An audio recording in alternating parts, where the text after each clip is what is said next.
Parents of Reddit who dislike, hate, or resent your children? What happened? I dated a guy for 5 years and he was the sole parent of a kid. He basically raised her barely above neglect levels. She had food, clothes, and a room, but he would basically not do anything to care for her and wouldn't even see her for days on end. She was 6 when we met. I felt I had to step in and help out, and he basically dumped raising her on me. I was overwhelmed, resented the fact that I had to change my life and my lifestyle for her.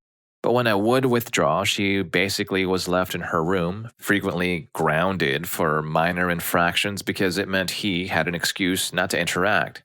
I tried to make things special for her, planned outings and whatnot. She never expressed gratitude and would blow temper tantrums that things weren't enough. I wasn't spending enough money or went to the local amusement park when she wanted to go to Disney.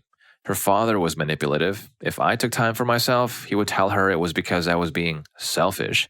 She picked up on this and would threaten to tattle on me if I didn't do something or told her to take time.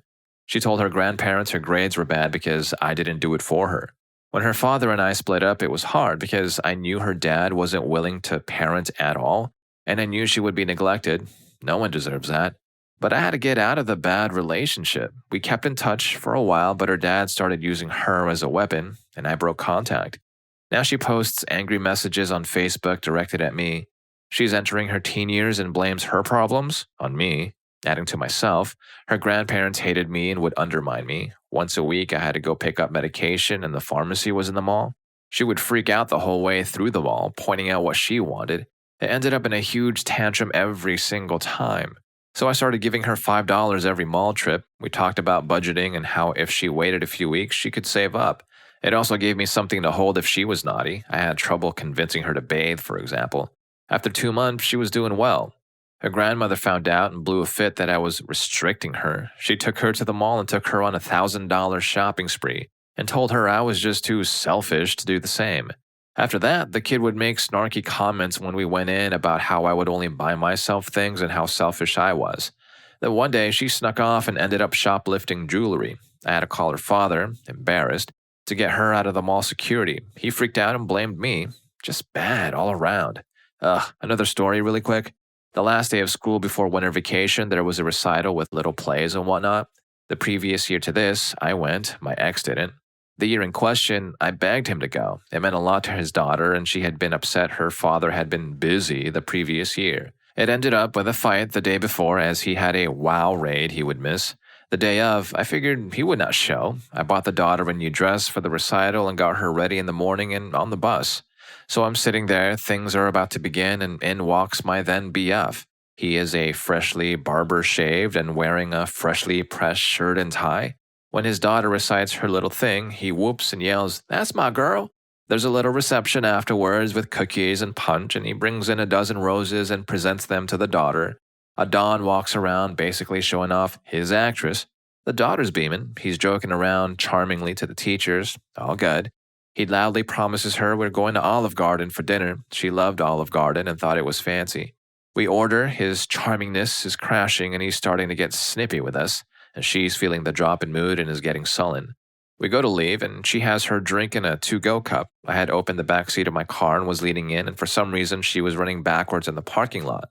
She crashes into the door and the drink spills down the front of her dress. He blows up, screams at her, and grounds her for a week for horsing around and ruining her dress. The grounding meant he didn't have to deal with her for a bit. Then her grandmother showed up to take her for their annual getaway. I was in the living room when the grandmother confronted me, asking why the kid was grounded. Turns out the kid told her grandmother I had slammed a car door on her and blamed the kid for the drink being spilled. She said I wanted the kid grounded so that I could go to my friend's bachelorette party. She threatened that if I didn't treat her granddaughter better, she would throw me out of her son's house. I spoke about it with my BF over text. He sent me back a picture of him with the daughter at the recital, both all smiles, and said, "Is this the face of a child who would lie?" Yeah, that sounds like the face of a lying child to me, but hey, it's not OP's problem anymore. Good on her. And good for her. Good riddance. Story 2. Throwaway because my husband knows my Reddit name and I'm not sure how he would take this. I remarried a wonderful man, my soulmate, about 2 years ago. And now I have 2 kids of my own. 1 son and 1 daughter. One is 14 and the other is 21. He has a daughter. She's almost 8. We met when his daughter was about 3.5, and I know it is bad to say, but personality wise, she hasn't changed very much the last 4 or so years. I don't necessarily dislike my stepdaughter all the time. I have just had to distance myself a bit. She has no manners, no respect, she's spoiled, and will whine until she gets her way. For example, I overheard her tell her great grandmother to shut up. I also heard her tell her mom, "You are the most disgusting person I ever met." When they scold her, she always tries to say she was just joking, and then she'll start crying and saying, "Nobody wants me around," and stuff like that. I know this is turning into a long post, and I apologize. It's just been building up for so long. I tried my best with her, and I had such high hopes for a close relationship with my stepdaughter. But I've found that our personalities clash, and I'm just used to having respectful kids. My husband tries his best to make her act right, but every time she goes back to her mom's or her grandparents, it just gets worse. They give her everything she wants, no matter what, and they allow her to talk to them anyway because she is still little and we may not have any more kids/grandkids. So I don't blame my husband. I feel bad for him because he's tired of having to be the bad guy all the time. Oh, and she likes to torment my cats. I tell her all the time to be nice to them, pet them gently, or better yet, leave them alone. But she likes to chase them, pour water on them, throw dirt at them, etc. She has plenty of toys in her room and also electronics and games, but she will cry and whine until my husband lets her use his laptop. She likes to watch toy commercials on YouTube and tells us what she wants for Christmas or her birthday. She makes these 5-page long lists of what she wants all the time. And then if she doesn't get it, she whines that she never gets anything she wants. Her mother told us she picked out a $50 Halloween costume last week. She said she told her that was way too expensive to pay when she's only going to wear it a few hours. Well, stepdaughter proceeds to cry and say she doesn't have anything and never gets anything and she needs new parents. One more thing that makes me mad. If adults are in the room trying to have a conversation, she will interrupt repeatedly until they stop talking and listen to her or watch her do some little thing that could have waited. This child gets more attention than any child ever, so I know it's not a lack of attention that causes it. I could go on, but no one wants to read a 2-mile long post of me whining and complaining, so I'll just end it here. Thanks for letting me vent a little. One more thing I thought of. About a year ago, I had my little granddaughter over at our house. She was about 9 months old at the time. Stepdaughter got caught trying to give the baby rocks. We all get on to her and tell her how dangerous it is to give a baby rocks. Babies can choke and get injured or even pass. All that. Well, a few minutes later, I catch her putting the rocks in my grandbaby's pocket and I go mental. After telling her she could choke and pass if she gets a hold of a rock, she just put it in the baby's pocket. Just one more example of something not right with this girl. So this one reminds me of one video I made before about kids from hell. Oh, wow. Anyway, if you're enjoying these stories so far and you're getting riled up and it feels good for you, please do consider hitting that like button and subscribe to the channel. It helps keep me going. Story 3. My eldest son is severely autistic and 12 years old. Now imagine someone bound by OCD that cannot talk and cannot understand seemingly very simple concepts. He can understand some things, but the concept of abstract communication eludes him. I.e., I can tell him to get dressed, but he cannot understand that the tag on a shirt goes behind his neck. So there is a 25% chance his shirt is on correctly, 25% chance it is on backwards, 25% chance it is on facing correctly but inside out, and 25% chance it is on backwards and inside out. Of course, if it is cold outside, there's also a 50% chance he'll come out in shorts. Now, that isn't really too big a deal, but the inability to grasp this portion of communication bleeds into everything. Things 99.9% of people take completely for granted. When he was 3, he had an ear infection. We didn't know that, of course. We just knew that he was inconsolable and in pain from something. He does not understand questions like, "Does it hurt here?" or "Show me where it hurts," or "Does your stomach hurt?" Eventually, his eardrum burst out, and we said, "Oh, earache." He has never been given aspirin for a headache. He's probably had a headache, but I don't know. He can't tell us if he has a headache or any other kind of ache. He can use the toilet, but doesn't really get using toilet paper. Or maybe he does, but saw us get upset once for throwing an entire roll into the toilet. So lately, he has been going to the bathroom at 5 a.m., then finding clothes, sheets, towels, something, whatever, and wiping with those. We've pretty much run the washing machine on sanitize about 75 times a day the last 2 weeks. He's got a reason for it somewhere in his head that makes sense to him, but he can't tell us what it is, and we can't get him to figure out to come and get us if he's taking a dump. We've taken to hiding foods he prefers in the house, given free rein to potato chips or hummus or cranberries or whatever. He'll eat and eat and eat and then throw up later that night. It's not his fault. He's been on antipsychotics for a few years now, one side effect of which is weight gain. I hate giving him antipsychotics, but not as much as how he acts or acted when he wasn't on them.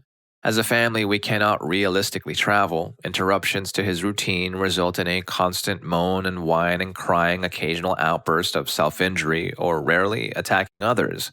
The pain and fear he feels is very real to him, and we're powerless to provide him comfort.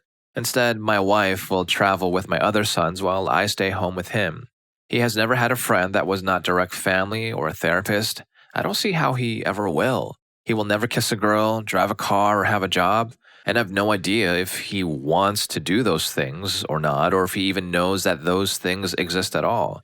In the early days of his autism, we threw therapies at him by writing checks against the house and credit card companies to the tune of $30K plus per year for 5 years or so. Insurance has subsequently helped out with some of this. We're still digging our way out of that, slowly but surely. Ultimately, however, they haven't really done much in the context of turning him into a person that can life his own life. For example, they're working on having him keep a Band-Aid on. They've had that as part of his program for about 6 months, and he'll keep a Band-Aid on for 15 minutes or so. Great. The reality is that when he gets a cut or laceration, as it's open for weeks, he simply will constantly tear away any bandages. I'm sure that he has good reasons in his mind for not wanting a bandage on, but he just doesn't understand the concept of medicine making you feel better in a few days. None of those things seem to get through. He's never been to the dentist. There are some that will work with children like him when he is unconscious. We just haven't felt like giving him anesthesia to take him to the goddamn dentist. It's on the list for this year, though. He goes through periods of self-injury. When he was a toddler, he banged his head a lot. He broke a few windows in our home. He's very likely concussed himself a few times. Lately, he's been punching the table during favorite scenes from Disney films. He has a blood blister about 3 inches long on both hands. He understands when we tell him, don't do that, punch the pillow instead. So he'll punch the pillow for a few minutes and then start banging the walls again. He is simply a slave to the routine. When my wife and I die, I know that people that make, $10 an hour will take care of him, or not, for the rest of his life. There's more, like so much more, and the thing about autism is that it does not take 1 second off. Nobody gets a day off, ever. He works harder than anyone I know, harder than anyone reading this thread will ever work, and gets to show for it. He inhabits a world where everything is too loud, or too bright, or too confusing, and too unconforming to his patterns, and is trying as best as he can to navigate through it. He didn't ask for any of this. Sometimes he's got a father who gets mad at him, who resents him for all of these things and a million others that he cannot control. Me.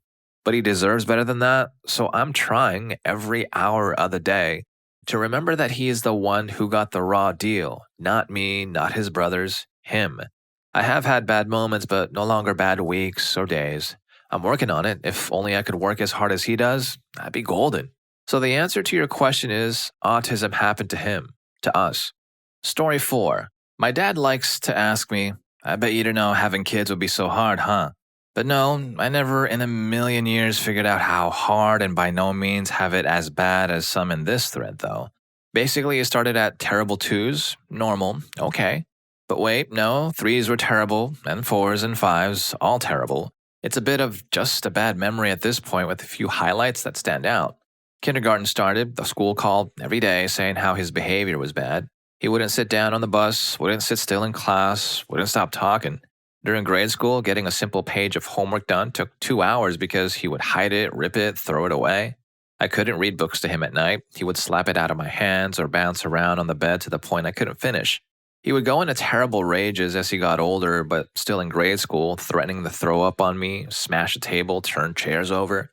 Had no concept of behavior versus punishment or reward. None. We tried everything we could think of. I could say, don't touch that thing, and turn my back for a second, and he was touching it.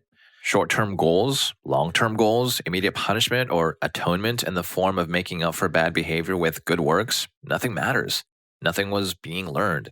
He would steal food, plenty of health choices were available. Want to eat 5 ham sandwiches? Extra dinner? Sure. No.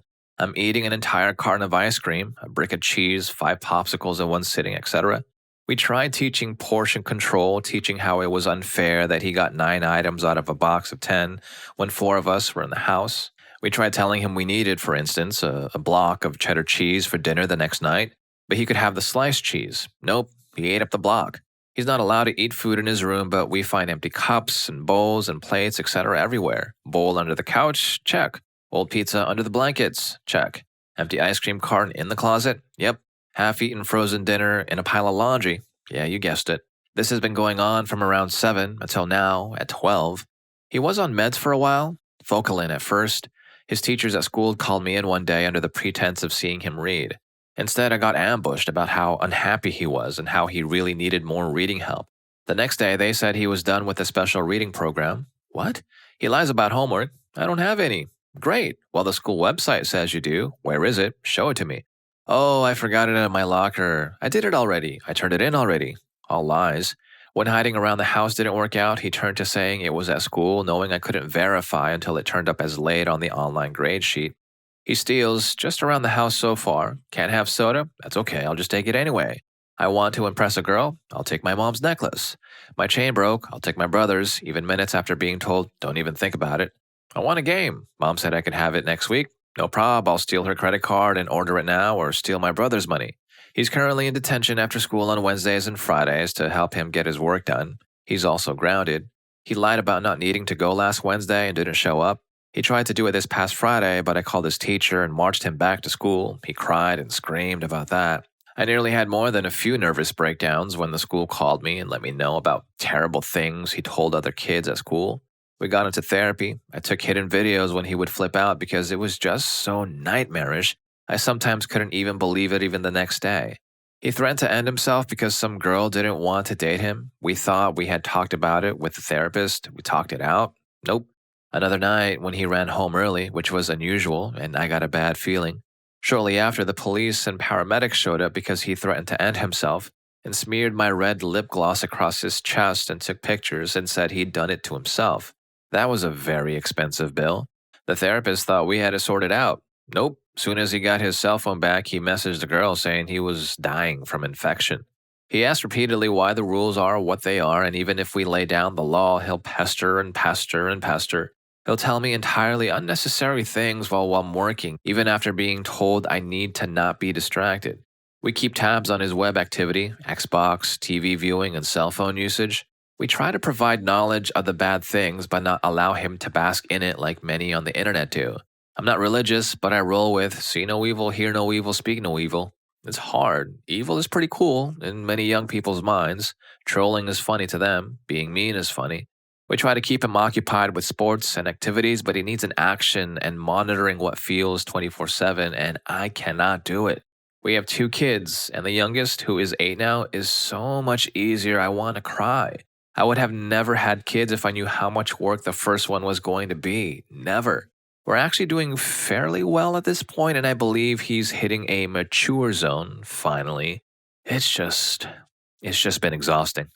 Well, if you like these stories, here's more for you. YouTube thinks you're going to love this. I'll catch you in that video, and thank you for spending time with me on this one.